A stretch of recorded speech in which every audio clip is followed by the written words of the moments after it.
Vamos dar início então à apresentação. Meu nome é Alexandro Pereira, sou professor da Unisociesc, atualmente nos cursos de Engenharia Mecânica e de Engenharia de Produção. Sou professor tutor também nos cursos EAD do IFSC de refrigeração. O Manuel também, por favor, se apresente.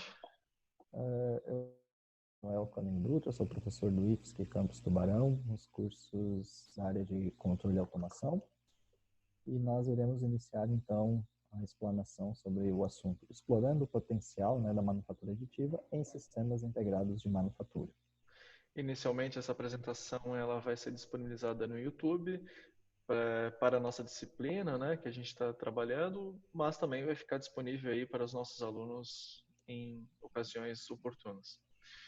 Vamos iniciar então falando sobre processo de fabricação mecânica. A gente conhece esses processos que eu estou apresentando aí na tela, né? Usinagem, metalurgia do pó, fundição, conformação e soldagem, eles não são novidades para nós, né?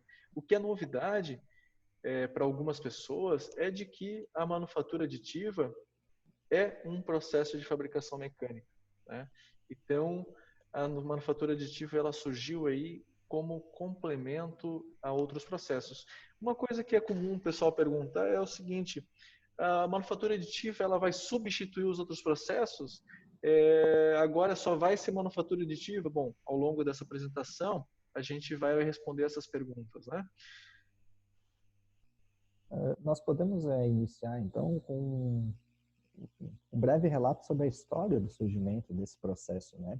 Então, em 1984, nós percebemos aí o registro da primeira patente, né, por Chuck Hull, sobre um primeiro processo de manufatura aditiva por estereolitografia, ok?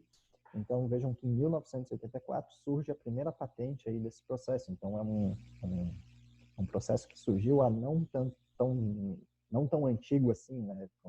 Vamos colocar dessa maneira. Então, em 1987, né, o próprio detentor dessa patente, ele funda a 3D Systems, né, e começa a comercializar a primeira impressora 3D pelo processo de estereolitografia. Então, nós podemos perceber nessa imagem que à direita ali nós temos uma foto, né, desse primeiro equipamento, né, o SLA-1.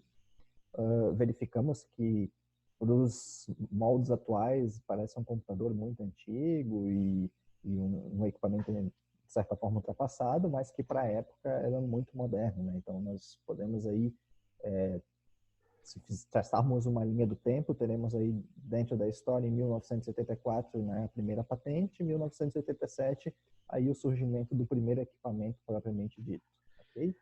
A partir daí, então, surgiram muitos e muitos equipamentos, diversas empresas tentando se aventurar aí nesse mercado tão inovador que surgiu aí nos anos 80, né? Então a gente consegue ver aí algumas fotos de alguns equipamentos, né, de diferentes marcas, e a gente consegue perceber também o surgimento de muitos produtos e processos que acompanham a manufatura aditiva, né? Alex, desculpa te interromper, tu comentou aí o surgimento de muitos produtos e processos relacionados à manufatura aditiva, mas e como que eu posso classificar esses processos? É importante a gente parar e perguntar um pouco sobre isso, né? Porque a gente acaba vendo muito equipamento na internet, dos mais variados e dos mais variados métodos, processos e com produtos diferentes. Então é bom a gente parar um pouco e analisar como é que a gente classifica uma máquina, que tipo de tecnologia que ela utiliza, né? Então, em 2015, surgiu uma ISO classificando os processos de manufatura aditiva, né? Aí a gente começa ali por fotopolimerização em cubo, o primeiro processo que surgiu, como comentou, né, em 1984, a primeira patente. Processo de extrusão de material, jateamento de material, jateamento aglutinante, fusão de leite de pó, adição de lâminas e deposição com energia direcionada. Dentre esses processos, claro, o que se destacou nas redes sociais foi a extrusão de material, é aquele que aparece mais no Instagram, nos stories e tudo mais, que mais se difundiu aí na internet nesses últimos anos, né? E aí, Então, para entender um pouco melhor aí como a gente como a gente vai como a gente entende esses 7 processos, né? O Manuel aí vai começar a falar um pouco sobre cada processo. Exatamente. Como eu ia comentando ali anteriormente, então a gente vai falar um pouco sobre esses processos que o Alex bem citou, e a gente vai iniciar com a fotopolimerização em Cuba, né? Então a gente vê aqui um equipamento, uma animação de um equipamento que utiliza o processo de fotopolimerização em Cuba. Então a gente percebe que existe um reservatório com um material de uma resina fotossensível, um cabeçote, né, que incide um feixe de laser, né? Então aqui ele mostra o funcionamento dos espelhos galvanométricos, né, que gera uma precisão e uma movimentação bem importante, bem relevante. E a gente percebe que existe esse eixo com essa espécie de pá que vai passando essa resina fotossensível camada a camada. Então, passa camada de resina, incide feixe de laser. Passa camada de resina, incide feixe de laser. Como essa resina é fotossensível, a cada momento que o feixe de laser incide nessa resina, ele sai da sua fase líquida e entra na sua fase sólida. E aí nós vamos formando o nosso objeto final, ok? Então, é interessante a gente perceber que quando a gente fala em fotopolimerização em Cuba, né, o próprio nome já dá uma ideia, né? Foto de luz, polimerização é a questão de tu polimerizar, né? Então, sair de um estado físico para o outro, né? A Cuba, porque ela vai, digamos assim, vai ser o reservatório que eu vou ter essa resina e o feixe de laser.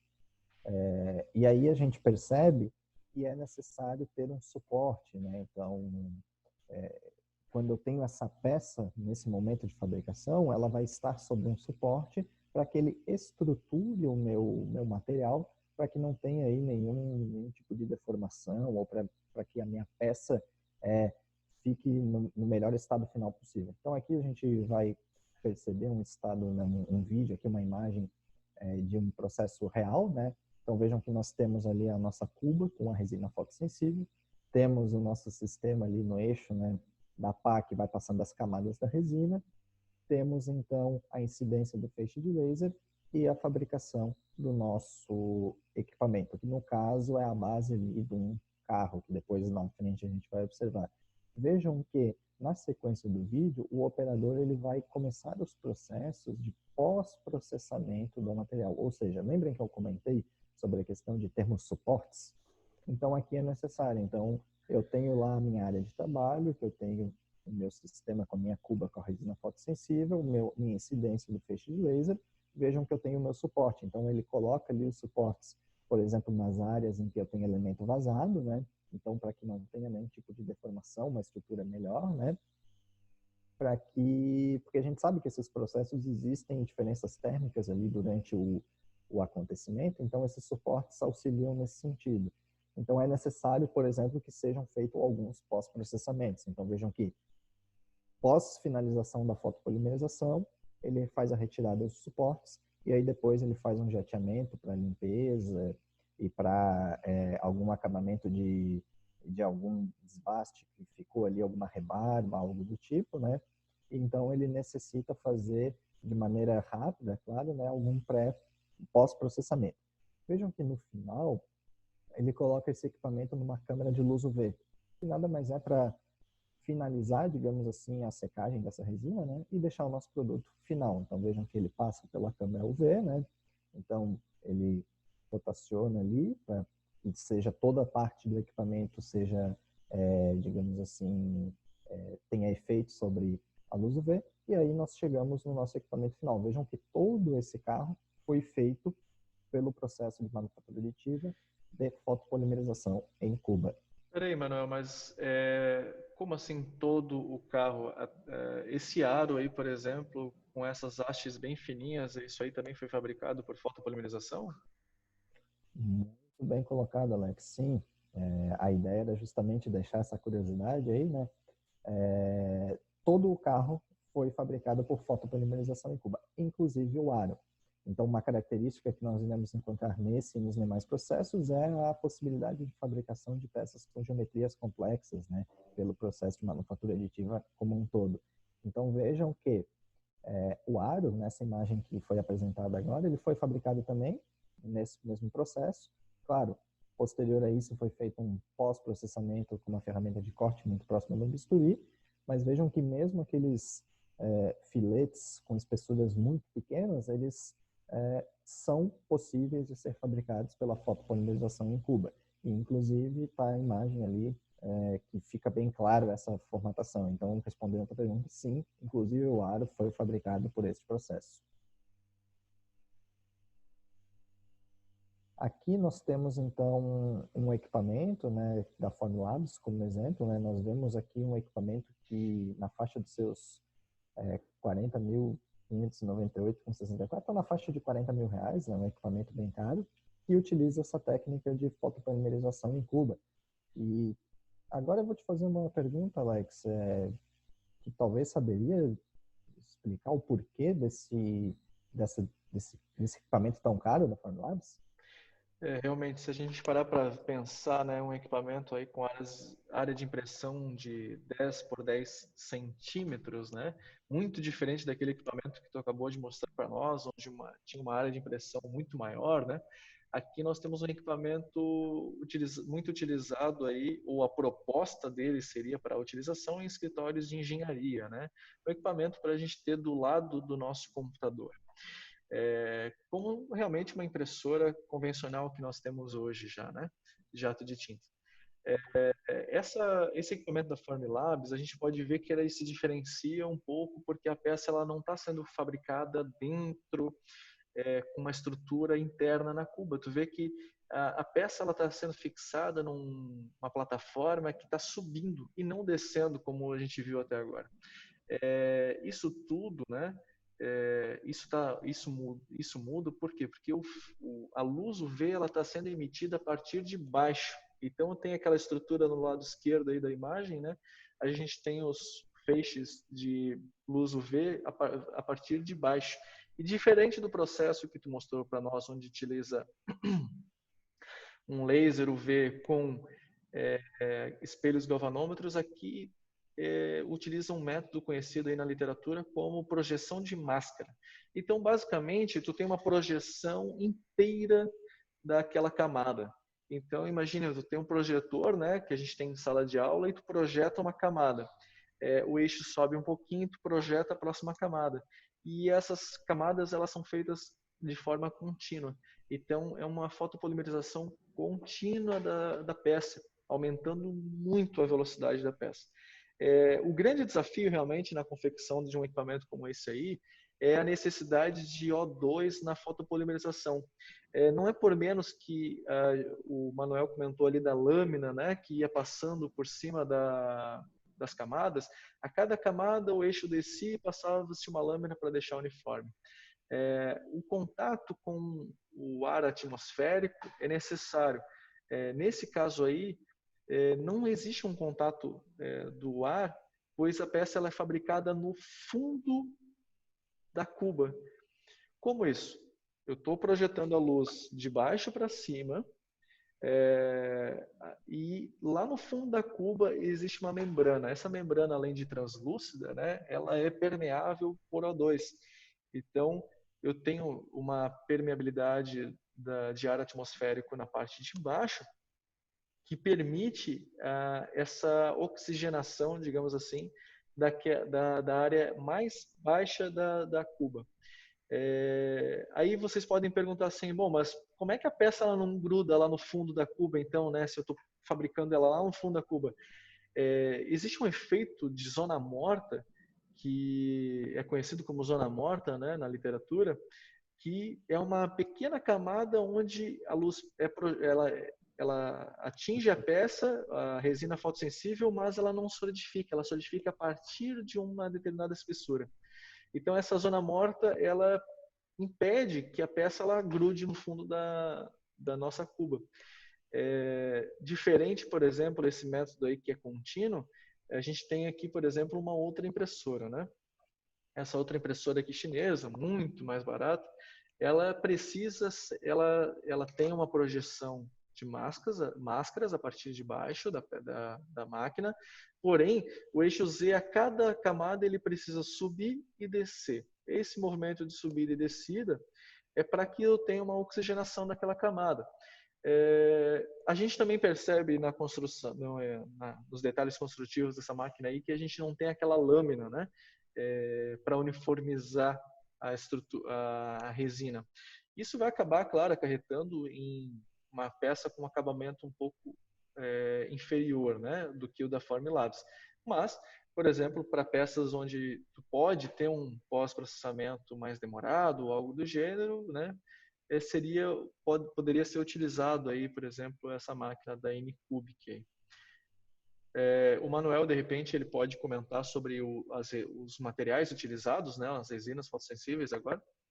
Sim, sim, muito bem lembrado, Alex. Aproveitar só fazer um adendo, lembrando que a diferença de preço, muito bem explicado pelo Alex ali, da membrana translúcida e permeável, que permite a passagem de O2 para a construção sequencial da peça, ela é um processo patenteável pela Formilabs, né? Então ela é detentora dessa patente, então por isso que ela acaba tendo aí, digamos, a exclusividade e essa diferença de preço. Mas agora, falando um pouco sobre as resinas, então como a gente viu, o processo de fotopolimerização em cubo, ele depende dessa resina fotossensível. Então nós temos dois exemplos aqui, né?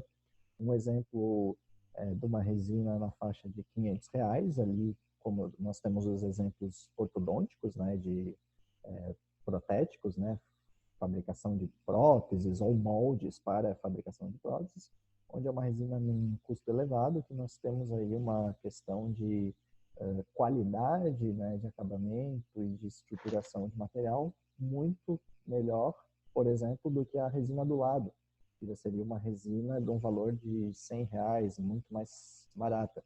E temos o exemplo ali de um pequeno boneco, digamos assim, humanoide, né, que faz uma representação. Então a gente aí tem, digamos, além de todo o processo do equipamento, da questão, né, de diferenças de como incide o feixe de luz, né, porque quando a gente fala foto, pode ser laser, pode ser UV, algum tipo de energia relacionada à luz, né? E tão importante quanto todo o equipamento é o tipo de resina que utilizamos, né? Então pode ser uma resina com uma qualidade melhor ou pior, dependendo daquilo que tu quer fazer uma avaliação custo-benefício, digamos assim, né? De detalhes de fabricação, de resistência mecânica depois, enfim, né? Então essas seriam, acho que, as particularidades mais das resinas, ok? Vamos começar então a falar sobre jateamento de material. A gente acabou de falar sobre fotopolimerização em cubo, agora vamos passar para jateamento de material. Esse processo aqui de jateamento de material é mais fácil de a gente exemplificar vendo um equipamento funcionando, né? Então, aqui a gente consegue ver uma máquina de manufatura aditiva por jateamento de material. Ele está acrescentando aqui dois materiais. Um vai ser a peça, o outro o suporte, né? A gente vai perceber ao longo do vídeo que em vermelho será o suporte da peça, né? Algo necessário ali que o Manuel acabou de falar na parte de fotopolimerização também. E em azul a gente está vendo a fabricação da peça. É interessante nesse processo que a cada camada eu também tenho a exposição do material a uma luz UV. Então eu deposito partículas numa camada, exponho elas à luz UV e depois fabrico a próxima camada. Vocês podem ver que a peça ela é totalmente encoberta pelo suporte, que depois, por ser um material diferente, ele é removido a partir de uma exposição a um fluido, né? Então, a gente consegue peças com características aí, com níveis de detalhe muito bons, né? Aqui a gente está vendo realmente o processo acontecendo e esses efeitos de quedas de gotinhas realmente o jateamento de material que a gente tem falado. Então, a gente tem um cabeçote ali liberando dois tipos de material: o suporte, a peça, em formato em gotinhas, né? Similar até, a gente pode falar, ao processo de impressão de jato de tinta, né? Que a gente tem as nossas impressoras em casa hoje, por exemplo, um cabeçote de jato de tinta, ele libera gotinhas de tinta e aqui a gente está liberando gotinhas do material, tá? O jateamento de material e o jateamento de aglutinante, eles são muito similares, né? Mas a gente precisa, então, diferenciar. A gente estava falando de jateamento de material, agora a gente vai falar de jateamento de aglutinante. Essa peça aí, vocês podem achar diferente, né? Uma manopla de um carro toda customizada, a gente pode ver ali um efeito ali da textura que foi feita a peça, e ela é fabricada em metal, tá? Mesmo sendo jateamento aglutinante, ela é fabricada em metal.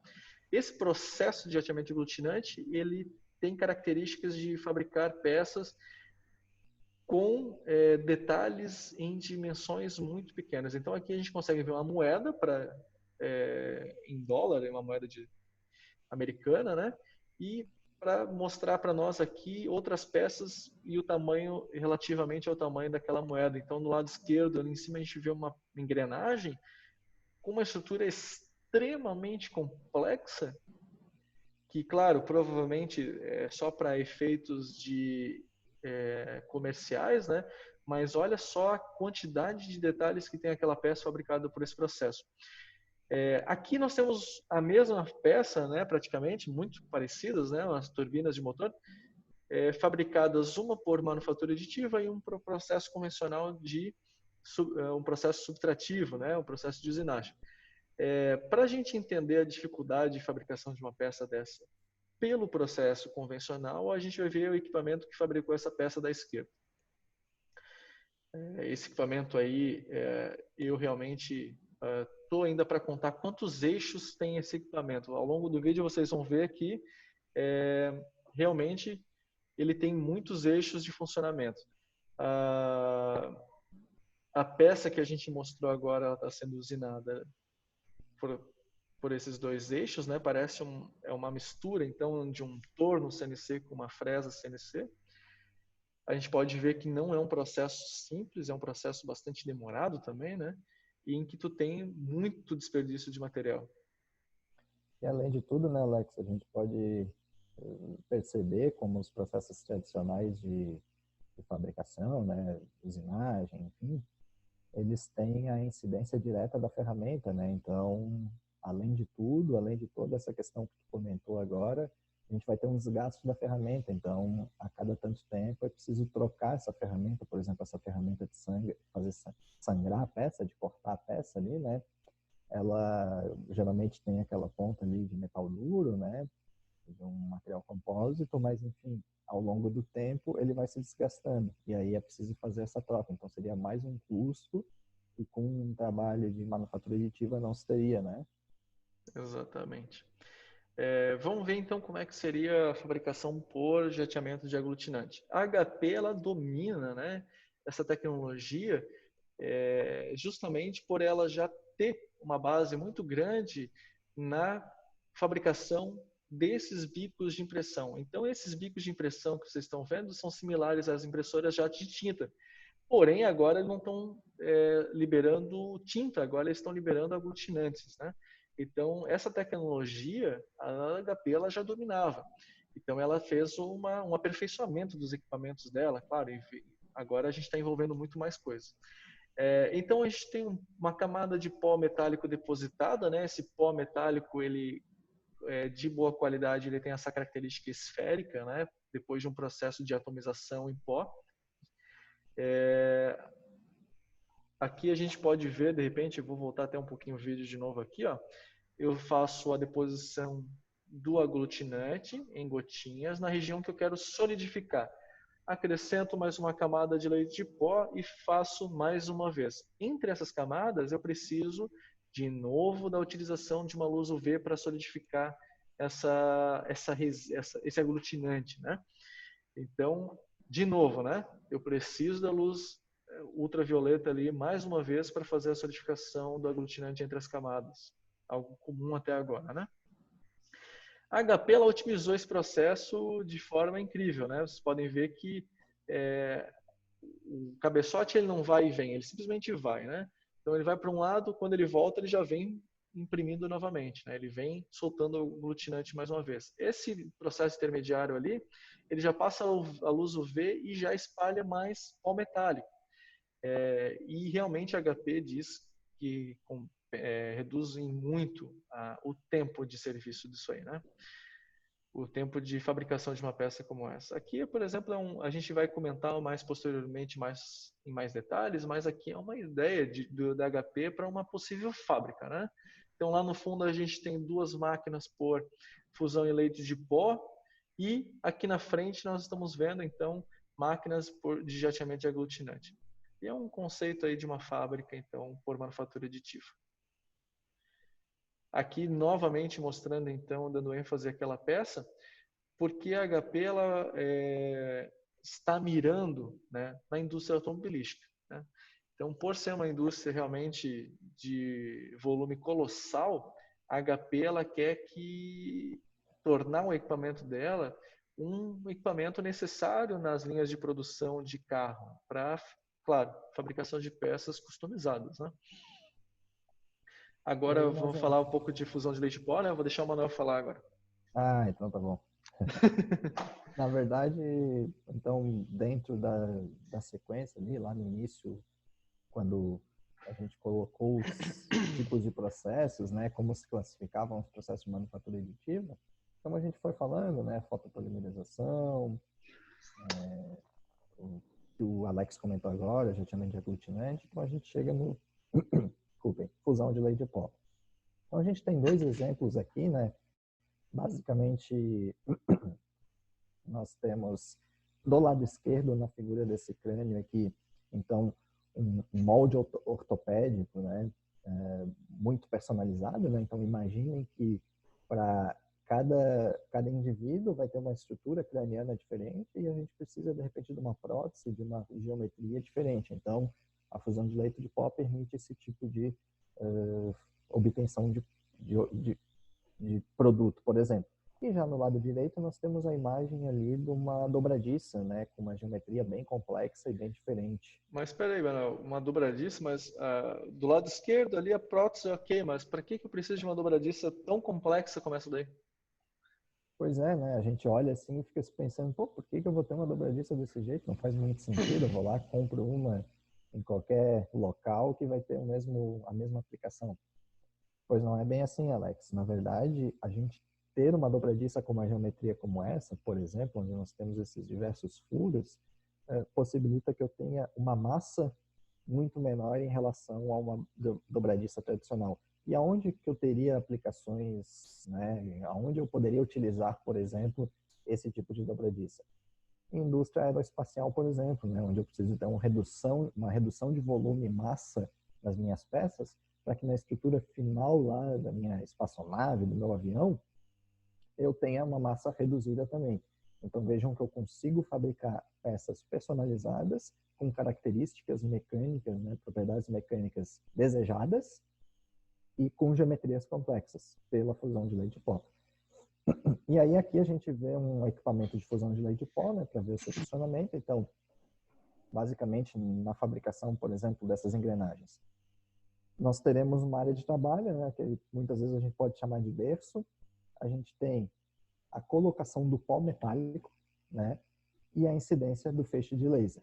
Então, o pó metálico é posto, o laser vem fundindo ele e camada a camada vai se estruturando a peça, né?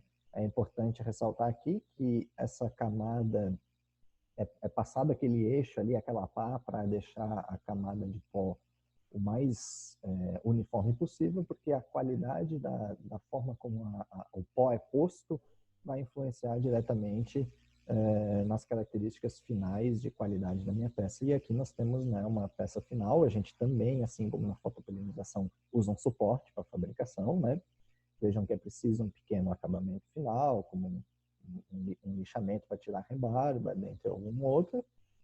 E nós vamos verificar também que ela também mantém as características de geometria complexa, e aqui é feito um outro processo, que é a abertura de rosca, pelo processo tradicional com macho, né? Então, bem tradicional, então desandador de macho, foto macho, e ele mostra ali no vídeo para verificar que mesmo depois de feita a peça, ela tem uma certa resistência mecânica que concede a ela o suporte para receber um outro processo de fabricação, por exemplo, até de usinagem com a abertura de uma rosca.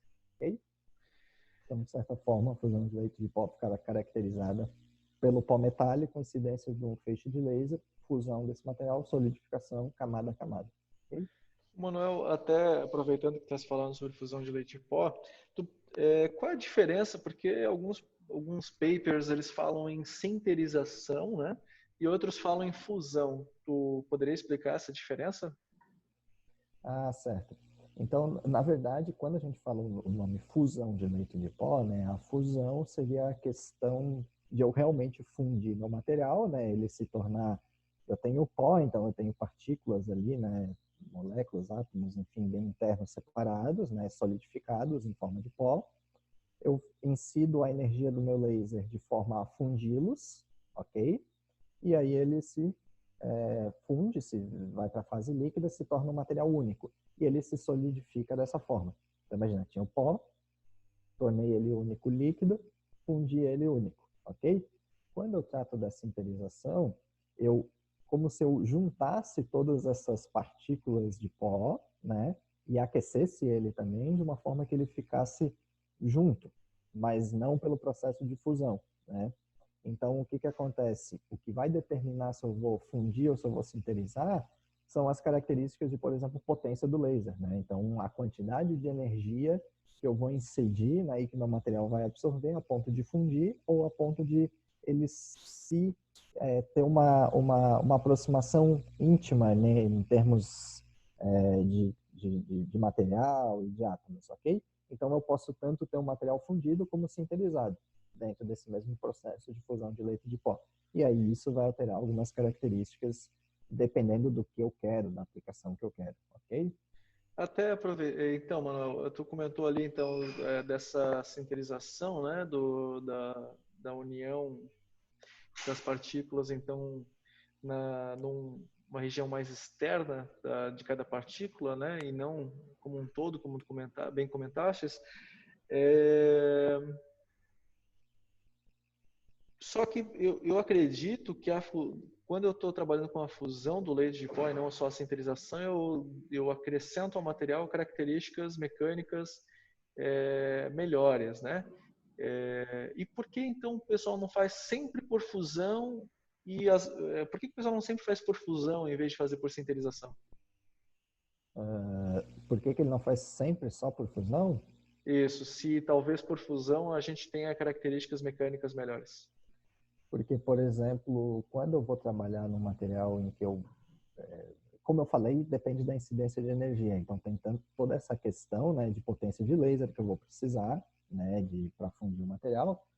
E quando a gente fala em características, sim, há características em termos de propriedades mecânicas de resistência, um material por fusão, ele vai ter maiores propriedades. Mas um material sinterizado, às vezes eu posso ter uma condição de porosidade que me favoreça para determinada aplicação. Então, eu posso utilizar também para isso.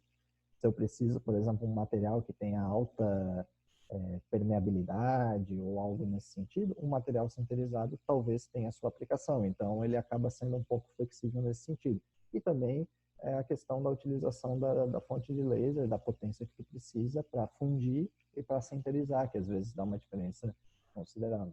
Okay? Até tu comentando sobre isso, a gente acrescentou isso no nosso trabalho escrito, mas é interessante a gente comentar que um dos trabalhos que estão lá relatados é justamente isso que o Manuel acabou de falar, né? Em um dos trabalhos foi utilizado uma mistura de cobre com cloreto de sódio e feito a fusão em leito de pó. Depois da peça, é estranho pensar, né, em cloreto de sódio com cobre, né?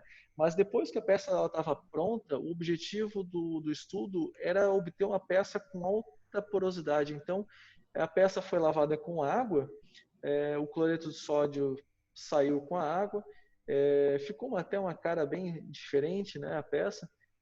Mas depois que ela foi lavada, ela ficou com aquela cara de cobre, com aparência de cobre normal. Só que onde tinha o cloreto de sódio na peça, ela ficou com canais bem irregulares, né? Onde poderia, por exemplo, passar um fluido para um sistema de refrigeração, né? Então, é uma estratégia para tentar chegar a um dissipador com bastante área de contato. No estudo foi utilizado 50% de cloreto de sódio e 50% de cobre, e a peça ela atingiu 57% de porosidade. Então, realmente, é mais uma aplicação aí dessa tecnologia, né? E uma outra coisa também bastante interessante é a dificuldade do fusão em leite de pó, porque se eu estou trabalhando com um processo de fusão, essa energia ela precisa ser dissipada. E acontece muito da dissipação se dá nas camadas inferiores. Então, tu tem um problema aí no acabamento bastante grande, né? Quando tu está trabalhando com peças com dimensões muito pequenas, né? Exatamente, a zona termicamente afetada acaba sofrendo alterações ali, como o Alex falou, você tem uma peça muito pequena, né? Então isso gera algum tipo de problema posterior.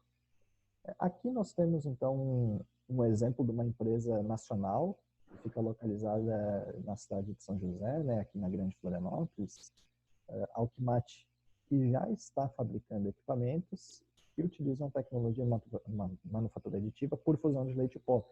Então vejam que o equipamento deles utiliza a técnica de fusão de leite em pó, ou seja, tem um leito com pó metálico, um cabeçote de laser, né, na sua composição ali de cabeçote galvanométrico incide e funde o material, ou sinteriza, né, dependendo da aplicação e do que tu quer, e ele tem ali um eixo principal com uma haste que rotaciona em 360 graus e vai botando camada a camada. Então, passa camada, funde, ou sinteriza.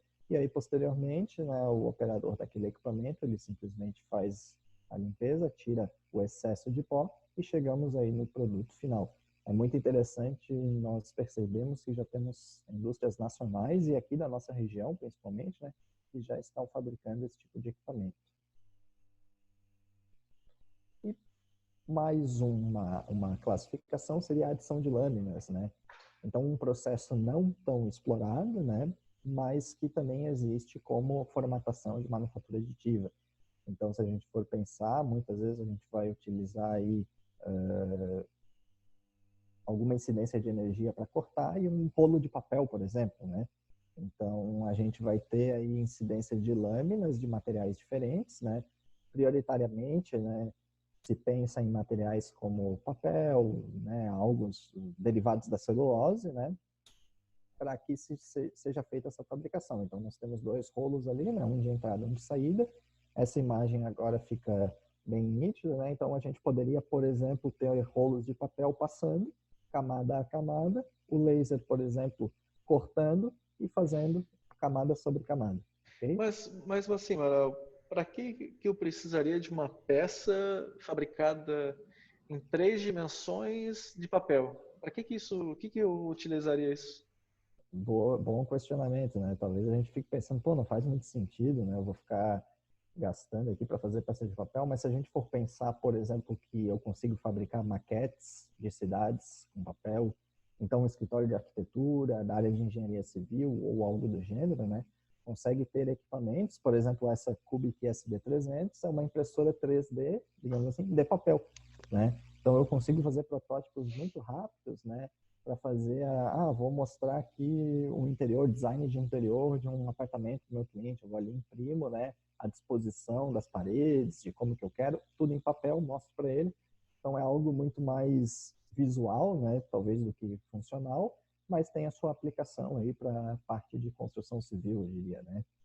Mas então, adição de lâminas é só para papel, então. Agora a gente vai ver um outro detalhe, né? Se a gente seguir nesse vídeo, a gente vê que já existem alguns equipamentos e estudos para aplicação de adição de lâminas para materiais metálicos, né? Claro que neste caso a gente tem um processo híbrido, onde a gente passa a lâmina de material metálico, né? Faz camada a camada, corta, como posteriormente no que eu falei de papel, e depois tem um pós-processamento por usinagem. Então a gente teria um sistema híbrido de manufatura aditiva e subtrativa, né? É claro que é um equipamento que gera um custo muito maior, porque eu vou ter, né, vários processos dentro do mesmo equipamento, vou ter que ter um cabeçote para fazer a usinagem posterior, vou ter que ter um cabeçote para fazer a questão ali da lâmina, do corte, mas é um equipamento que está aí, né, estão sendo feitos desenvolvimentos e a área de pesquisa é essa, para realmente colocar as tecnologias e de certa forma, testando e verificando o seu impacto dentro da sociedade, ok? mas aí já temos alguns estudos, então, de adição de lâminas, não só mais por papel, mas também por materiais metálicos, por exemplo. Esse vídeo mostra bem essa questão do híbrido ali, né? De a gente ter adição de lâminas metálicas e, posteriormente, um pós-processamento. Vejam que a geometria da peça, de certa maneira, também acaba sendo complexa, né? Bom, dando continuidade então, a gente vai falar sobre a deposição com energia direcionada.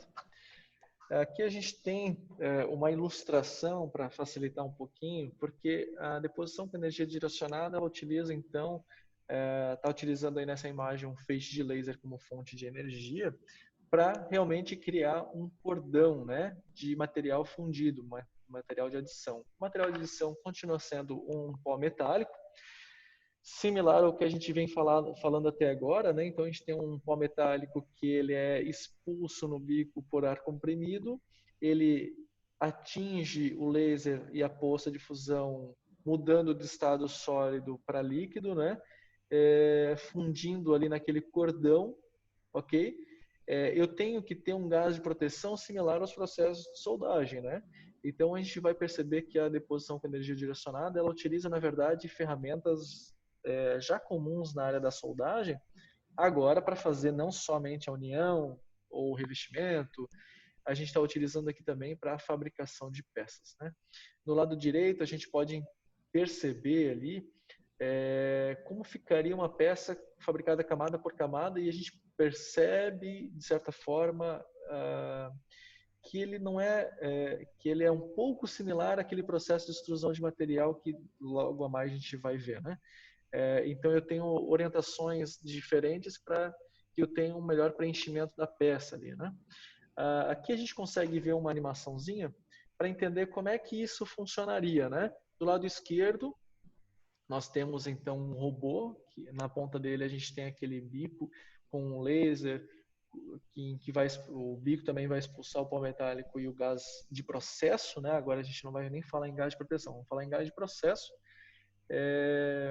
E ele está fabricando então um cordão ali, em que um cordão sobre o outro a gente consegue então obter uma peça. Falando em cordão sobre o outro, né, a gente tem aí a construção de duas paredes. Então isso aí já seria um pequeno passo aí no caminho da manufatura aditiva, né?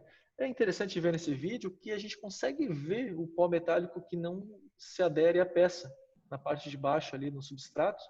Olha ali, a gente consegue ver o restante do pó metálico que não se aderiu à poça, né, naquele momento. A utilização do laser é muito interessante, pois o feixe de laser ele foca, ele tem um ponto de concentração de energia bem pequeno e aí então ele tem essa facilidade de resfriar a poça de fusão. Então eu tenho uma poça de fusão bastante pequena, permitindo aí a construção de uma parede bem fina, como está aparecendo aí no vídeo, né? Desculpa interromper, Alex, eu estava pensando aqui, se a gente fizer um comparativo direto ali no fusão de leito de pó, eu tenho a camada do pó e a incidência do feixe de laser. Nesse caso, eu já consigo perceber que o pó e o laser saem juntos do bico, né? Seria isso mesmo? E uma outra questão que eu fico pensando, a gente está falando muito no laser, na utilização dessa tecnologia como fonte de energia. Mas no caso da deposição com energia direcionada, talvez o arco elétrico ou algum outro tipo de energia poderia ser utilizado para fazer um processo de manufatura aditiva? Não sei, o que tu acha? É possível também. A gente pode ver, por exemplo, nessas fotos, que do lado direito, na foto a mais à direita da apresentação, a gente consegue ver uma impressora, então uma máquina de coordenadas, né, com 3 coordenadas, 3 eixos, e na ponta a gente está vendo uma tocha plasma, né, com adição de arame. Então, aqui, por exemplo, é um projeto de pesquisa que está tentando chegar na confecção de uma parede similar ao que a gente viu ali no laser agora, só que utilizando uma fonte plasma. Do lado esquerdo, eu tenho até uma foto minha ali de máscara, né, aparecendo na foto ali, do lado de uma espécie de taça com paredes inclinadas. Essa taça aí, ela foi fabricada com uma fonte de soldagem MIG, mais especificamente o MIG CMT da empresa Fronius, é um processo dos mais limpos, digamos assim, onde o nível de respingo é considerado virtualmente zero. Então, esse projeto aí, todos esses projetos eles estão sendo feitos dentro do campus da UFSC, né, Universidade Federal, aqui em Santa Catarina. Então, utilizando outras fontes de energia a não ser o laser, né? Bom, qual é a vantagem então? Qual é a diferença, né? Por que que um momento eu utilizo o laser, outro momento eu utilizo uma fonte de soldagem? A vantagem da fonte de soldagem é que eu posso, por exemplo, fabricar uma peça num ambiente aberto. Claro, devido às proteções, né, às pessoas próximas, eu não preciso de um ambiente enclausurado como a gente viu até agora. O laser ele tem outros impactos, né, em questão da visão, as pessoas, ele tem que ficar isolado, a partir de uma certa potência ele tem que ficar enclausurado, tem que ter uma proteção toda a mais. A fonte de soldagem, ela já permite, por exemplo, a fabricação em ambientes externos e internos, né? Ao contrário do laser, que seria somente em ambientes enclausurados. Aqui a gente segue para um outro processo, que seria a extrusão de material. Talvez, né, não vou falar com certeza, mas imagino que seja o processo aí mais bem conhecido pela maioria das pessoas, né? Então é um processo que ficou muito difundido, como o Alex falou lá no início, nas redes sociais, nos jornais, né, na mídia como um todo, né? Então a extrusão de material nada mais é do que na imagem da esquerda a gente consegue ver um cabeçote, né? Eu vou ter filamentos de materiais poliméricos que vão ser inseridos por guias, né? E vão chegar ali no meu bico que vai ser aquecido. Então, vou ter um bico aquecido, o meu material vem por um filamento polimérico, ele se funde e vai sendo depositado e eu vou ter o controle desse cabeçote, né? Por geralmente um comando numérico computadorizado, CNC, que vai dar os posicionamentos ali, né? Os pontos X, Y e Z, dependendo do que eu vou fabricar. E na imagem da direita, ali no vídeo da direita, na animação, a gente consegue perceber como que é construído. Claro que a gente está com uma animação de forma acelerada, mas de maneira bem geral, a formação da peça é essa. Filamento polimérico passa pelo bico, que está aquecido, se funde, é depositado camada a camada e, de acordo com a posição do cabeçote, né, nos três eixos, comandado por um comando numérico, ele vai formar a peça, certo?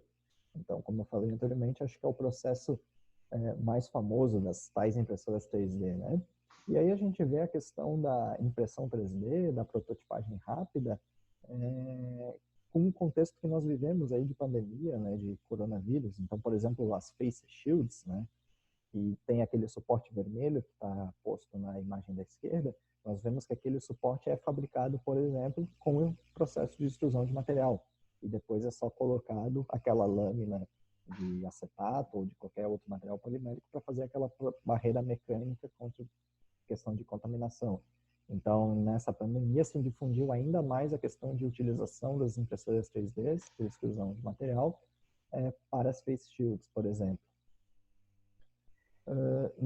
Nessa imagem nós vemos então à direita uma sequência de equipamentos ali, né, de impressoras 3D, de equipamentos de manufatura aditiva por extrusão de material, que são feitos para fabricação de face shields.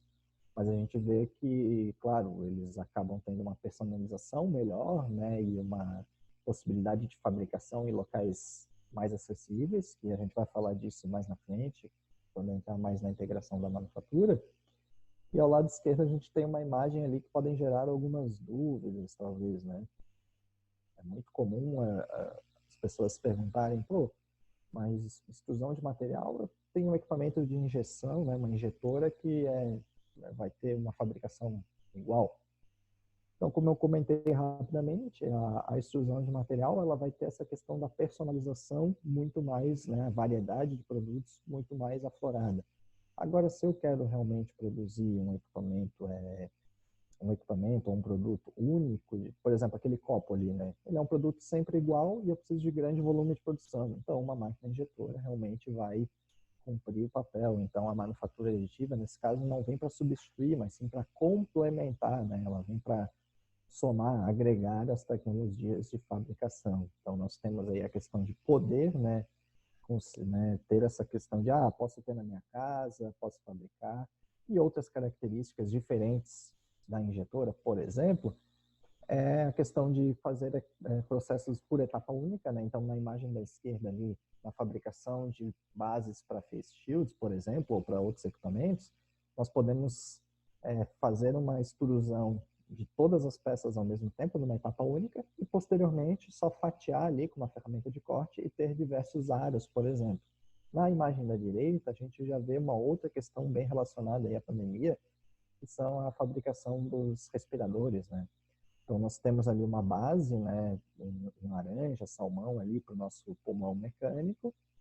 Temos ali um fuso com uma guia linear e um motor de passo ali que faz a contração e relaxamento. Então, pensem, num desenvolvimento desse, eu preciso de talvez uma prototipagem rápida, né? Então, vou desenvolver aqui na minha casa, na minha oficina, não tenho tanto recurso. Se eu tenho uma máquina de manufatura aditiva por extrusão de material, uma impressora 3D, digamos assim, rapidamente eu consigo fabricar o suporte, fazer ali a parte eletrônica, comando, e ter ali o meu sistema em funcionamento para ver se ele vai funcionar. E aí, com o resultado final em forma de protótipo rápido, aí posteriormente eu posso definir se eu vou querer utilizar outro material na base, se eu vou querer um acabamento final diferente. Mas essa definição, né, essa questão da extrusão de material, ela entra muito forte na prototipagem rápida, ok? Temos outros exemplos, né, de prototipagem rápida, como, por exemplo, a fabricação de máscaras, né? Então, nós vemos a questão da personalização. Então, temos máscaras muito diferentes, né, muito diferentes mesmo. Principalmente a máscara da direita ali, né? Nós vemos uma questão meio que uma caveira ali, lembrando meio que um design daquelas caveiras mexicanas, mas, enfim, nós vemos que se tu tiver um equipamento de extrusão de material em casa, tu consegue imprimir uma máscara dessa, né? Então seria uma máscara única. Eu acho meio difícil que outra pessoa tivesse uma máscara igual a essa, por exemplo. E aqui a gente entra em outros produtos, também com características personalizadas, do uso aí do dia a dia na área médica, né? Então, na imagem da direita temos ali uma tala ou um equipamento para imobilização da perna, por exemplo. Ele tem uma característica visual muito diferente, mas funcional também, né? Então, permite um respiro da pele e também utilizar durante o banho, por exemplo, muito melhor do que o que nós conhecemos como gesso, né? Que impedia, por exemplo, o contato com a água. E do lado esquerdo já tem um óculos que tem uma geometria e uma construção ali na sua haste que só é possível devido à manufatura aditiva, né? Então, dificilmente conseguiríamos construir esse óculos, né, fabricar, se não fosse pelo processo, por exemplo, de manufatura aditiva, nesse caso específico, extrusão de material, né? Então, a gente consegue ver que ela vem alinhada com essa questão de personalização, fabricação de peças com geometria complexa, com unificação de peça, né? Então, essa base de óculos, né, essa armação, dificilmente eu vou encontrar igual. E foi possível devido à extrusão de material, por exemplo. E aí, mais um exemplo, né, que fica bem claro, é a questão desse tênis, né? Talvez não seja algo tão puxado para o design, para a questão da beleza do tênis, mas é uma peça única, diferente e exclusivamente fabricada pela extrusão de material. Então, tem aquela questão do cliente, né? A gente começa a perceber algumas mudanças do processo de consumo que está agregado ao processo de produção e a integração da manufatura, que é a questão do cliente se sentir, ter uma peça única, se sentir inserido dentro desse processo de utilização de um produto que foi fabricado por manufatura aditiva, né? Então, nós vemos, por exemplo, esse tênis que foi possível fazer pela extrusão, né? Muito diferente e com características de design bem específicas. Até esses tipos de produtos, eles têm um apelo, claro, comercial e um valor agregado muito alto, né? Então, alinhado a tudo isso que o Manuel trouxe, a gente tem que lembrar que existem mercados, né? Para pessoas que pagam a mais por ter uma exclusividade, algo que foi difícil de ser fabricado, né? Que exigiu uma tecnologia muito avançada. Então, realmente existe um apelo comercial bastante grande aí num produto como esse aí. Se eu não me engano, até esse produto aí é da Adidas, né? A Adidas ela já tem comercialmente um tênis feito por manufatura aditiva. É bem interessante. Sim. E aí nós vemos um outro exemplo, né, na fabricação por manufatura aditiva, por extrusão de material, de uma, digamos assim, um protótipo de um órgão, né? Aqui o material é totalmente polimérico, ele não é algo funcional biologicamente falando, mas a gente consegue ver a complexidade de formação e de fabricação desse objeto, né, desse coração, no caso, né, por manufatura por extrusão de material. Se a gente for, até pode voltar ali no, se a gente for pensar na questão desse material, né, a gente fica, então, mas por que eu vou fabricar não faz sentido, eu vou gastar material para fabricar um coração de polímero, para quê? Então, a gente pode pensar numa aplicação, então, numa equipe médica, eles podem pegar uma pessoa que está com câncer em algum local do seu corpo, fazer uma tomografia, a partir da imagem 3D daquela tomografia, né, ele consegue gerar um modelo e imprimir por extrusão. Vamos supor assim, né, fabricar por extrusão de material. E aí ele vai fazer a extrusão desse modelo, por exemplo, do coração e da localização daquela região que tem alguma célula tumoral, toda em polímero, mas é para tu ter a imagem. Porque muitas vezes só por um modelo 2D, uma ressonância, uma imagem, tu não consegue imaginar como que eu vou planejar a minha operação. Então, seria uma aplicação, tu fazer a impressão, né, tu fazer a fabricação em modelo 3D, para tu planejar como que lá na hora da minha operação, do meu procedimento médico, eu vou atuar da melhor maneira para, então, diminuir tempos de cirurgia, ser menos invasivo, dentre outras aplicações. Então, vejam que a manufatura aditiva já está mudando até alguns processos médicos de fabricação, entre aspas, né? Aqui a gente entra na capacidade de utilizar a extrusão de material para materiais biológicos, né? Claro, e já vou adiantar aqui, ainda não é possível, digamos assim, de certa forma, imprimir um órgão, né? Isso, em formas práticas, eu não consigo extrudar um material biológico na sua forma final. Então, vou ter uma extrusão de um coração e ele vai ser funcional. Ainda não, mas já existem diversas pesquisas. Nesse caso em questão, eles fazem a extrusão de um material, que é aquele material branco, que ele é um material altamente poroso e com alta permeabilidade, e posterior a isso, eles pipetam um líquido ali que tem algumas células, alguns componentes biológicos vivos, para ver como que ele vai se comportar naquela estrutura. Então, é um primeiro início aí de como que eu vou fazer para tentar imprimir, digamos assim, né, um material biológico, né? Então a gente tem mais uma mudança bem grande sendo feita aí através de manufatura aditiva.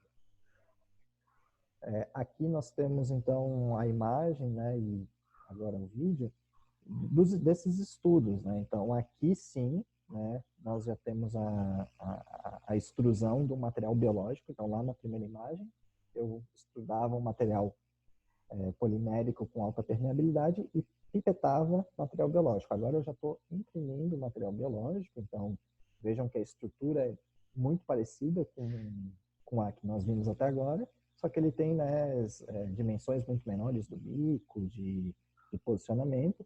Vejam que à direita ali é aquele contração e relaxamento, então seria só um teste. Então vamos supor que eles estão imprimindo células da região pulmonar. Aí, claro, é acompanhado dia a dia. E aí depois eles colocam, então essa imagem da direita, contração e relaxamento, eles colocam essa célula, que seria, por exemplo, da região pulmonar, numa solução que reage com essas células pulmonares como se fosse simulando algum movimento de respiração ou de algum problema com respiratório de asma, para ver como que, posterior à impressão, esse material vai se comportar. Então, por exemplo, poderia ser a impressão talvez de um tubo aqui, traqueia, esôfago, né, algo que a gente usa para respirar, e posterior a isso a gente tem que ver como que ele iria se comportar num funcionamento normal, né? Então, na verdade, nada mais é do que um teste de dinâmica do sistema, né? Então, seria alguns estudos que estão sendo feitos, né, para, digamos, fazer a manufatura aditiva de materiais biológicos.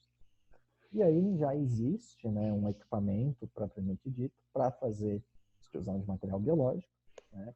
Volto a repetir, não é possível ainda fazer um material biológico no seu formato final, então não é possível ainda extrudar, imprimir um coração, por exemplo. Mas essa empresa, né, ela fez esse equipamento no intuito de colocar em escolas, né, e fazer com que alunos, né, quando estão nas suas aulas de biologia, de laboratório nessa área de ciências biológicas, possam experimentar. Então vejam que o cabeçote dele é uma seringa, né, e aí consegue imprimir pequenos materiais biológicos ali, não funcionais por enquanto, para fazer seus experimentos em sala de aula e laboratório.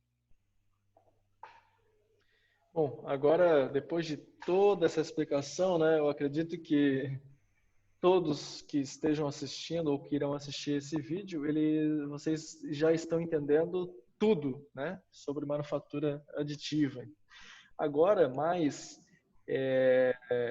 incisamente falando sobre a integração da manufatura aditiva aplicada a sistemas de integração da manufatura, a gente vai falar então aqui dessa concepção aqui, desse artigo que a gente tirou feito aqui em 2017.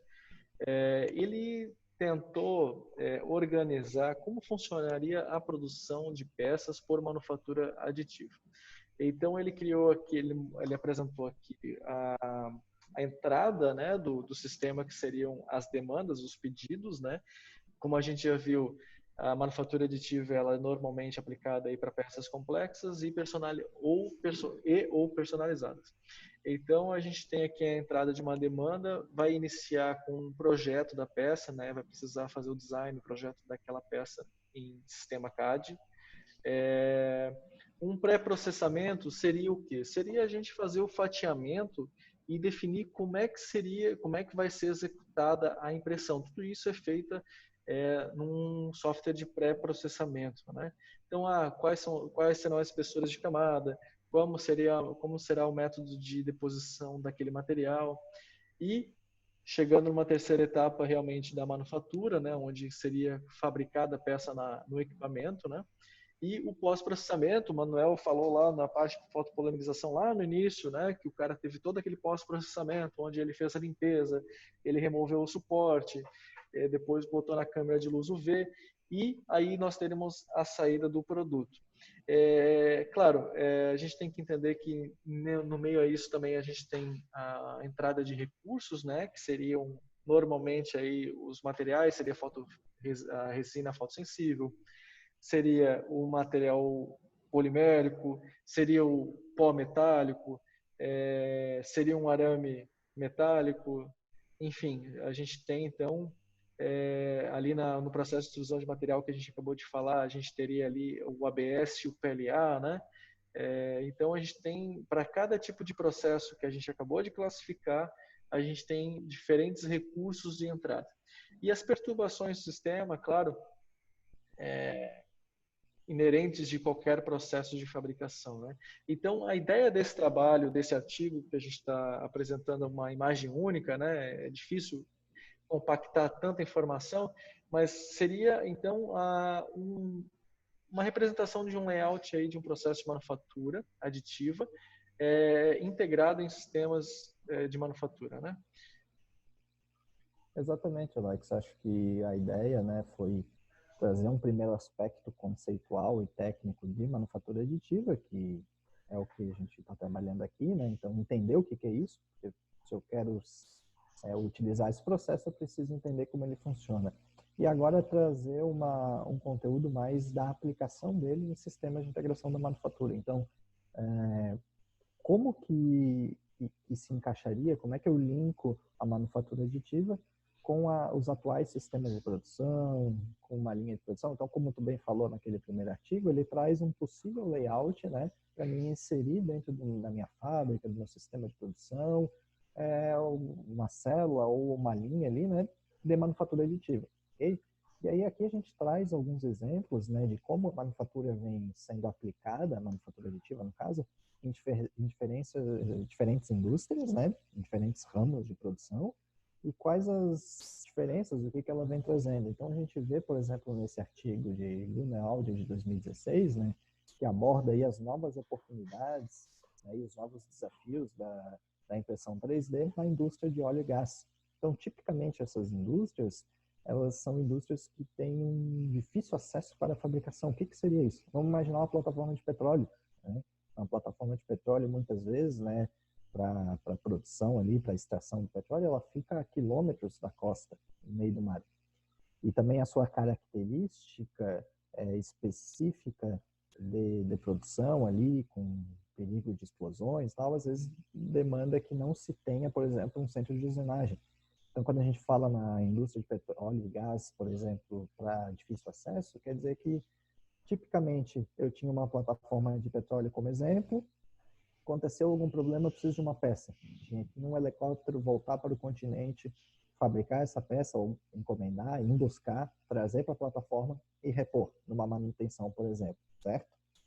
Então, agora, com a manufatura aditiva, é possível, por exemplo, eu ter um equipamento, né, de manufatura aditiva dentro da minha plataforma e eu mesmo fabricar as peças que eu preciso. Claro que talvez eu não vá conseguir fabricar todas as peças, mas muitas delas. Então, por exemplo, nesse artigo, eles trazem um exemplo de tampas para tubulação de óleo e gás. Então, foi feito um estudo numa plataforma que inseriu equipamentos de manufatura aditiva para fazer, né, a fabricação de tampas de petróleo e gás para reposição. Então, tu não precisa ter estoque, muitas vezes tem espaço restrito, então não precisa ter estoque, né? Então, tu começa a fabricar dentro da tua própria plataforma, por exemplo, né? Que é a imagem de baixo ali das tampas. A imagem de cima é mais uma imagem para demonstrar ali um protótipo de uma bomba de retirada de óleo, né? Aí seria mais para ver o layout de como ela ficaria. Mas o ponto principal aqui seria a fabricação de peças em locais de difícil acesso, né? Trazendo aí essa modificação do que ora precisaria de um deslocamento, de uma perda de tempo muito maior, e agora otimizando esse processo. Todos sabem que uma plataforma de petróleo, minutos parados são milhões de desperdício, né? Eu imagino também outra aplicação, né? De forma muito similar em navio porta-aviões, né? Tu tá lá num navio porta-aviões com dezenas de aviões estacionados em que vão precisar de uma manutenção, então tu vai precisar de um estoque enorme de peças dentro de um navio, que é algo horrível de se ter, né? Porque tu tá ali com uma otimização máxima de espaço. E aí tu então substitui toda essa necessidade de um estoque, muitas vezes de milhares de peças, por um equipamento ou por alguns equipamentos de manufatura aditiva que te atendem lá em loco, né? Então, realmente, é muito similar e a gente pode estender isso para diversas aplicações, né? Em petróleo e gás no meio de deserto, até aeroespacial, né? Exatamente, fazendo o gancho com o que tu falou ali dos porta-aviões, nós entramos também na indústria aeroespacial. Então, trouxemos aí um outro artigo de 2019, né, que faz aí uma revisão sobre os impactos da manufatura aditiva na indústria aeroespacial. Então, a gente verifica aí o artigo, ele traz essas questões de como a manufatura aditiva tem impactado nos processos de produção dessas indústrias, aeroespacial, por exemplo. Então, aqui nas imagens ao lado, né, nós temos ali um suporte, né, para flaps de aviões, para guias de desvio de vento. De um lado, fabricação convencional, tradicional, e de um lado, manufatura aditiva. E a gente percebe que tem uma geometria ali que precisaria, por exemplo, de mais de um processo tradicional de fabricação. Então, primeiro eu faço um torneamento, depois eu faço um fresamento, depois eu faço troco de ferramenta e assim vai. E na peça da esquerda eu faço uma fabricação única, que é o exemplo que eu dou ali, né, que nós damos no trabalho, do bico de combustível. Então tem uma imagem que mostra as peculiaridades internas, né, e a gente percebe aquele bico de combustível ali, a imagem mais à direita com fundo preto, onde eu tenho diversas subpeças, ou seja, tipicamente eu fabricaria por processos tradicionais, e por várias peças, e depois teria que montar. Então, demandaria de mais tempo na montagem, mão de obra mais qualificada para fazer essa montagem, que às vezes não é simples. Então, com o processo de manufatura aditiva, é possível fabricar também, além de todas essas outras características que o Alex bem colocou, de fabricar num porta-aviões, por exemplo, fabricar uma peça numa etapa única, evitando, né, e não precisando mais da sua montagem, enfim, né, e outros desdobramentos que se retiram nesse sentido. Então, esse artigo traz essa colaboração e essa discussão das influências que a manufatura aditiva, né, tem trazido para essas indústrias em questão. Falando então em indústria, né, a gente tem a questão da revolução, da quarta revolução industrial, né, que vem lá da primeira revolução industrial, onde a gente teve a primeira concepção de uma máquina a vapor, depois na segunda revolução industrial, então a fabricação de produtos em escala, o surgimento então aí de motores elétricos. Na terceira revolução industrial, então a gente teve o início da automação dos processos. E da terceira para a quarta revolução industrial, que é a qual a gente está vivendo, na minha opinião, existe até alguma literatura que já fala em revolução, a quinta revolução industrial, indústria 5.0, mas acredito, né, na minha humilde opinião, de que a gente ainda está vivendo essa indústria 4.0, né, e ainda existe muito a ser aplicada. Seria o quê? Seria a utilização, a união da internet nisso, né, em toda a automação toda a parte da industrial. Como assim? Bom, hoje eu peço uma capinha de celular ou eu peço um notebook, por exemplo, pela internet de forma personalizada. Eu quero com tantos gigas de memória, tanto de HD, com uma câmera assim, assim, assado, do tamanho assim, assim, assado, e eu faço esse pedido pelo meu celular. Esse pedido é processado de forma automática, chega na linha de montagem e o meu pedido ele vem personalizado da maneira que eu quis, tudo pela internet. Então, a linha de produção, não só eu preciso estar conectado, mas a linha de produção também precisa estar conectada. E isso seria já um gancho para a internet das coisas. O que é a internet das coisas? É o início da conexão com tudo. Como assim? Bom, vamos usar um exemplo de um carro, por exemplo. Esses novos carros elétricos, né? Vamos supor que eu tenho então peças sendo monitoradas, o seu desgaste dentro do meu carro, né? Pode ser meu carro elétrico a combustão, e o meu carro, então, monitorando todas essas peças, de repente ela identifica o desgaste de algum equipamento, alguma peça dentro do meu carro, alguma parte de algum equipamento. Imediatamente ele envia uma comunicação então para a empresa que me vendeu o carro, né? E, por exemplo, uma concessionária. E essa concessionária ela já faz um agendamento automático da manutenção do teu carro e teu carro só te avisa, ó, tal dia eu preciso estar lá na concessionária. Então, tu simplesmente leva, né? Hoje ainda a gente precisa levar, talvez um dia nem isso, né? Mas hoje a gente ainda precisa levar o carro lá na concessionária e então a manutenção das peças vão ser feitas na concessionária. Então, essa internet das coisas, ela possibilita uma integração de absolutamente tudo. Eu não preciso ficar olhando quando é que a bateria do meu carro, né, meu carro elétrico, ela vai acabar. Não, o meu trajeto no Google Maps, ele já é otimizado para que eu, naquele momento em que eu preciso de abastecimento, eu já esteja próximo a um posto de abastecimento de carga elétrica. Ou vamos pensar atualmente, né, a combustão. E isso tudo, ele traz uma outra tecnologia que vem a agregar, que é a inteligência artificial. Por quê? Porque a gente tem uma Big Data hoje, um centro de informações gigante para ser processado, em que a gente não consegue processar. A gente não consegue avaliar toda essa informação disponível. Então, a inteligência artificial ela vem para colaborar, no sentido de processar as informações e nos trazer apenas os resultados e a gente avaliar o que vai fazer. Muitas vezes a gente não precisa nem avaliar, né? A coisa já acontece automática. Mas a gente pode pensar isso em questão de demanda de produto, demanda de consumo de energia e tudo mais.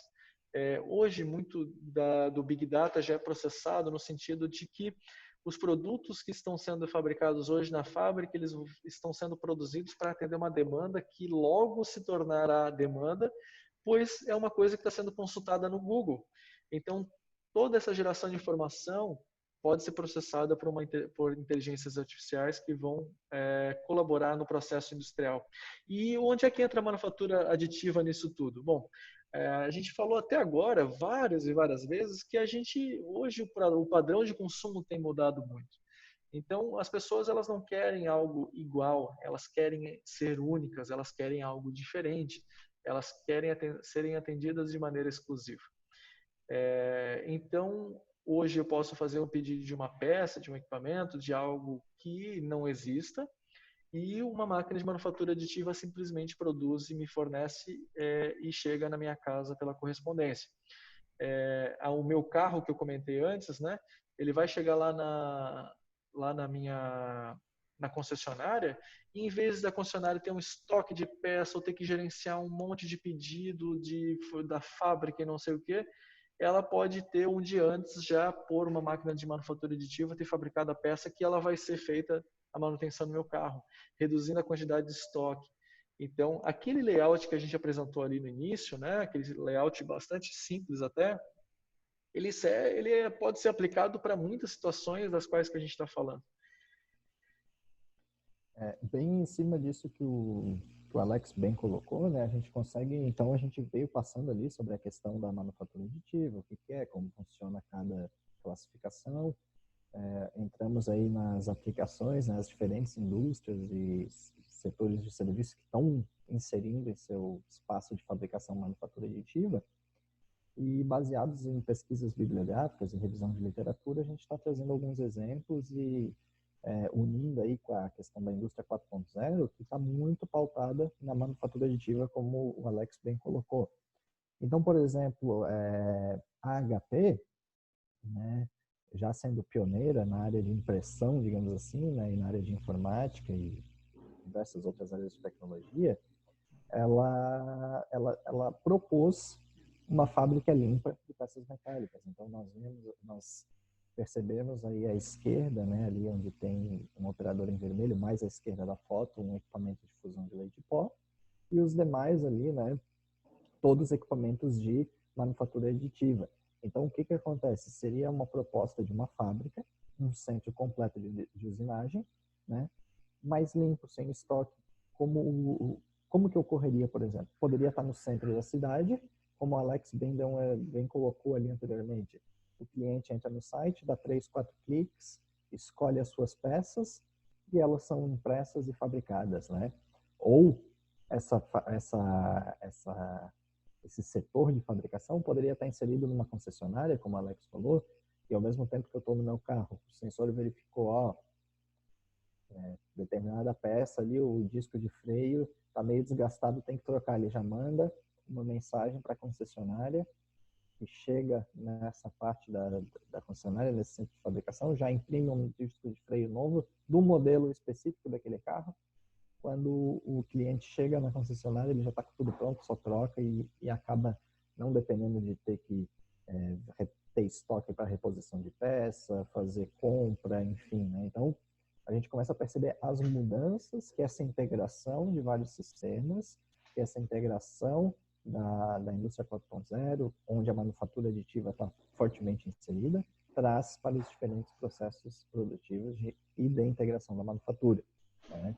Então, este é um dos exemplos, né, onde a HP, digamos assim, possibilita e concebe, né, e planeja de uma fábrica mais moderna e limpa, onde eu fabricaria tudo por manufatura aditiva, diversas peças e produtos numa única área, com redução de custos de estoque, de energia, um ambiente menos insalubre, mais limpo, né? Então, a qualidade de vida dos trabalhadores também é sempre bem vista nessa questão, e fora todo o resto de interconexão e digitalização da informação que acaba sendo propiciado por esse tipo de tecnologia.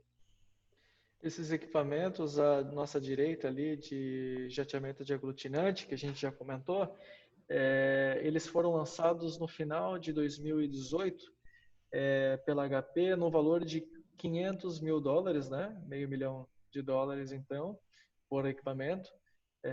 Tem algum dinheiro aí nesse pedaço de chão aí, né? Mas a gente tem que entender que isso pode ser visto de duas formas, né? Uma é que o equipamento realmente ele ainda está um pouco caro, ele ainda tem um valor bastante alto para aquisição, mas realmente ele tem muitas e muitas vantagens. E outra é de que pode ser também uma oportunidade da indústria nacional, né, no nosso Brasil aí, desenvolver tecnologia nesse sentido, né? Então, esses preços altos, eles podem nos servir de incentivo, como a gente já viu lá da Mach, né? Uma empresa nacional aí desenvolvendo uma tecnologia tão recente, né? Tão avançada.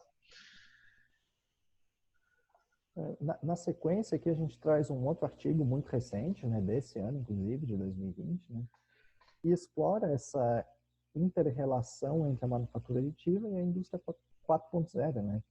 Então, é muito disso que o Alex comentou anteriormente, do que a gente vem falando aí no decorrer desse trabalho. Então, a manufatura 4.0, manufatura aditiva, desculpem, ela vem sendo inserida dentro da indústria 4.0 na integração de todos esses sistemas. Então, a manufatura aditiva é um processo de fabricação altamente capaz de ser inserido com outras tecnologias. Então, eu consegui ter um equipamento de manufatura aditiva que conversa, né, que envia dados para a minha nuvem, né, que está conectado na internet, que tem uma inteligência artificial gerindo e que está recebendo informações de diversos sensores, né? Então, tudo conectado, interligado. Todas essas, digamos, essas fases do processo, desde o início até o produto acabado, né, desde a matéria-prima até o produto acabado, interconectados entre si.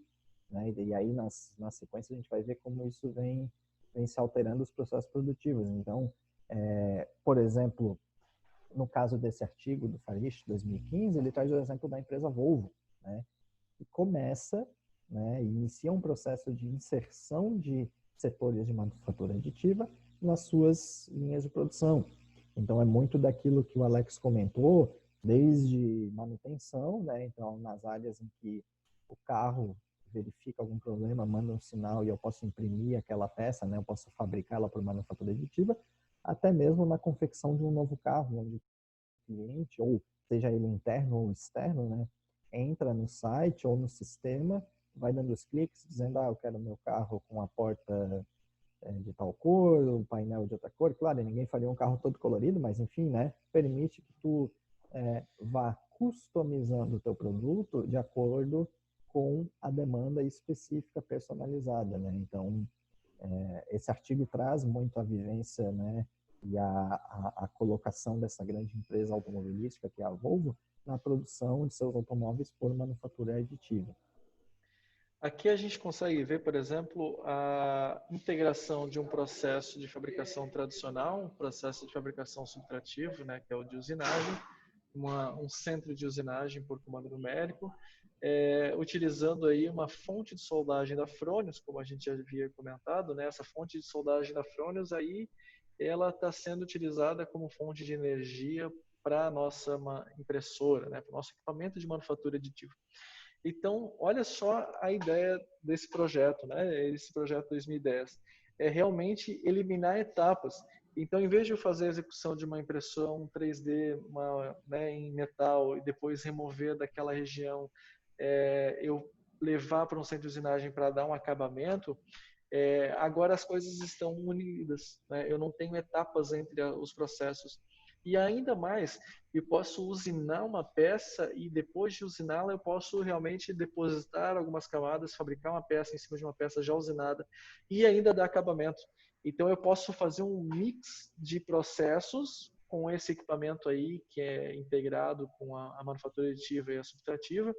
Então, olha só até onde a gente consegue chegar, né? Ainda não se, eu acredito que ainda não se há limites, né? Existe muita capacidade aí da manufatura aditiva ser integrada em sistemas integrados de manufatura, como é esse caso daí. Aqui é só mais um exemplo e realmente um exemplo sensacional aí que a gente está vendo. Exatamente. E nesse outro slide, nessa outra imagem, a gente vê mais um exemplo, né, também do Instituto Fraunhofer, né? Então, a gente vê um layout em célula, né, tanto na imagem da esquerda real, da direita ali, uma simulação, né? Então, esse layout em célula, eu tenho diversos equipamentos de manufatura aditiva, né? E esses equipamentos, às vezes, o produto que está sendo fabricado, ele tem que transicionar, né? Ele tem que, digamos assim, passar por vários equipamentos, porque, eu fabriquei, iniciei a fabricação aqui, daí ele passa para um outro pós-processamento do outro lado da linha, da célula, e assim vai. Então, vejam como eles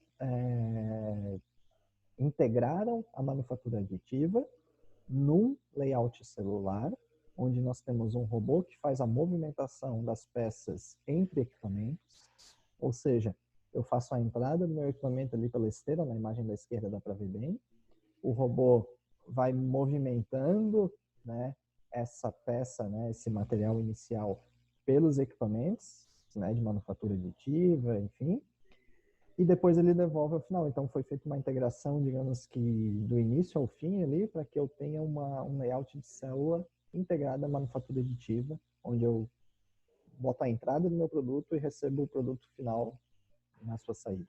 Ok?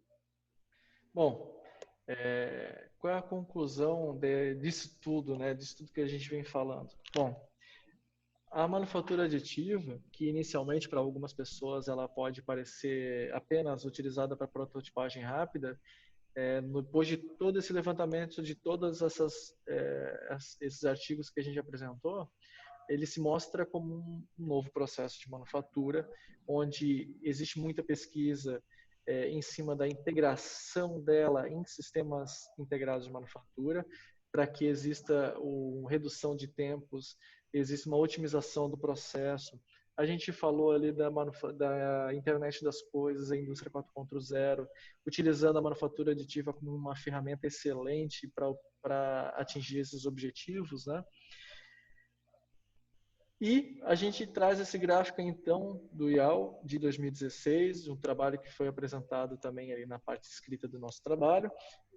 O que ele nos mostra, esse gráfico aí? E é que ao eixo X a gente, então, tem uma variedade de produtos, o eixo Y a gente tem um volume de produção. Bom, quando nós temos, então, um volume de produção muito alto, nós realmente precisamos aí de uma produção em massa, como o Manuel bem colocou lá naquela confecção de copos, por exemplo, lá no início da apresentação, quando ele estava falando sobre extrusão de material, né? Então ele comparou o processo de manufatura por extrusão de material a uma injetora. Não tem como, não vai competir em questão de produtividade. Precisa de produção em massa, peça sempre muito parecida, muito igual, ok, vamos utilizar os processos já convencionais. A manufatura aditiva ela tem que se mostrar, então, presente, muito presente, quando a gente fala em variedade de produtos. Então, ali no mais ao lado direito, agora em vermelho, a gente tem ali a manufatura aditiva aplicada a peças, até quando a gente quer fabricar uma única peça de um produto absolutamente único, ou até para pequenos lotes de peça. Mas o último slide que o Manuel apresentou ali, falando sobre aquele layout celular do Instituto Fraunhofer, ele já traz, né, com tudo aquilo que a gente falou, dos equipamentos da HP e tudo mais, a possibilidade de a gente ter uma produção inteligente, né, uma manufatura inteligente e customizada, que seria um intermediário do nosso gráfico, onde a gente não tem realmente uma produção tão elevada, mas a gente já tem uma produção considerável, e aí então a gente precisa montar um sistema integrado de manufatura, pensando nos tempos, pensando na questão de movimentação da peça. Então a gente apresentou equipamento que integra a manufatura aditiva com subtrativa, a gente apresentou um layout celular onde não existe nem operador mais, agora é só um robô levando uma peça de um lado para o outro. A gente apresentou diversas pesquisas em melhoramento dos equipamentos, dos processos e dos materiais utilizados na manufatura aditiva. Então, tudo isso que a gente trouxe, ele vem para um dia nós chegarmos ali na questão da manufatura Smart Manufacturing, manufatura inteligente, onde a gente tem uma produção de certa forma elevada, de um padrão já mais elevado, porém customizado, de produtos customizados. Então a gente pode estar fabricando seja a peça do carro, que a gente já falou algumas vezes, seja lá um óculos personalizado, seja um carro de corrida que a gente mostrou lá, enfim.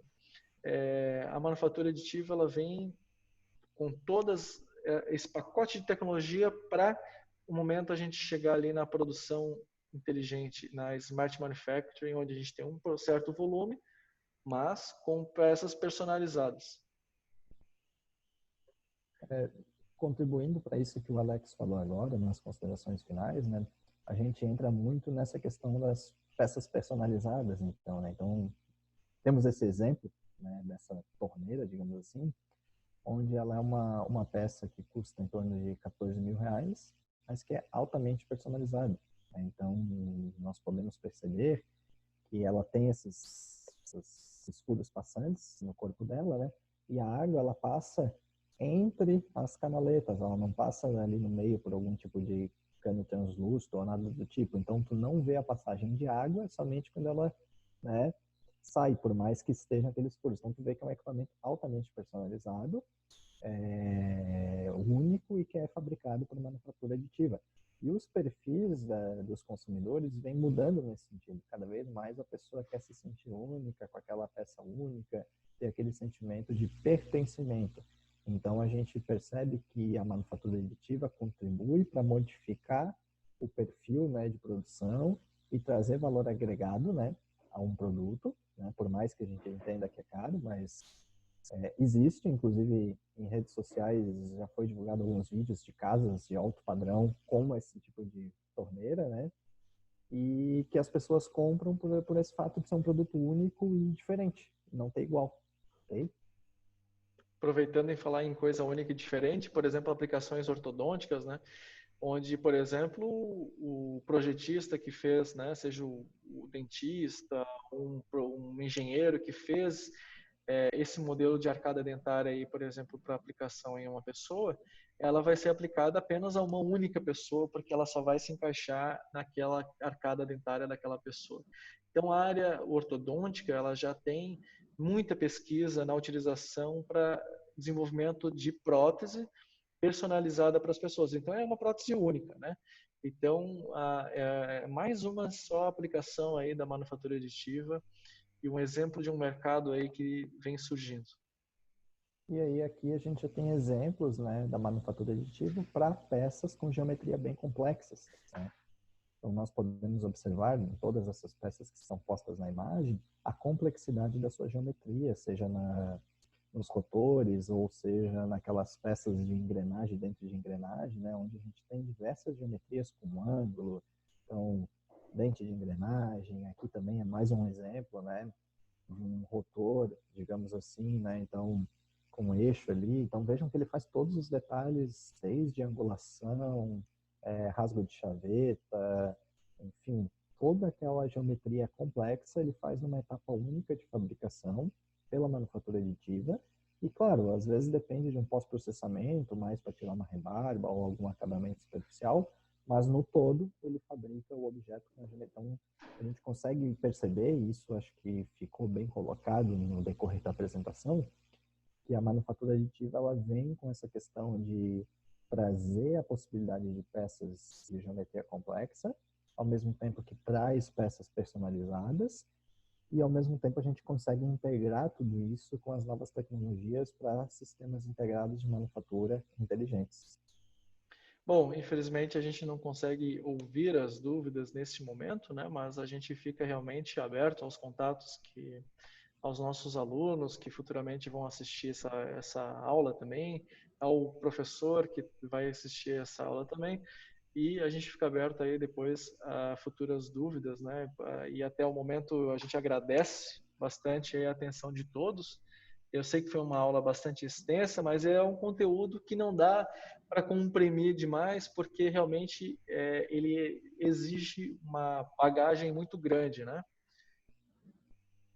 Eu concordo com o Alex, queria também agradecer. Realmente, às vezes fica um pouco extenso, mas é que tem bastante conteúdo para comentar, né?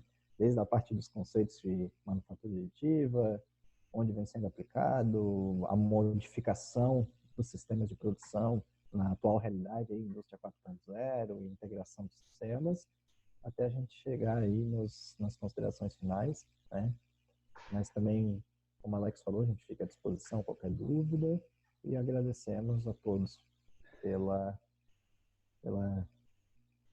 por assistir, digamos assim, né, posteriormente o nosso vídeo e por qualquer necessidade que tenham aí. Então tá, muito obrigado e até mais.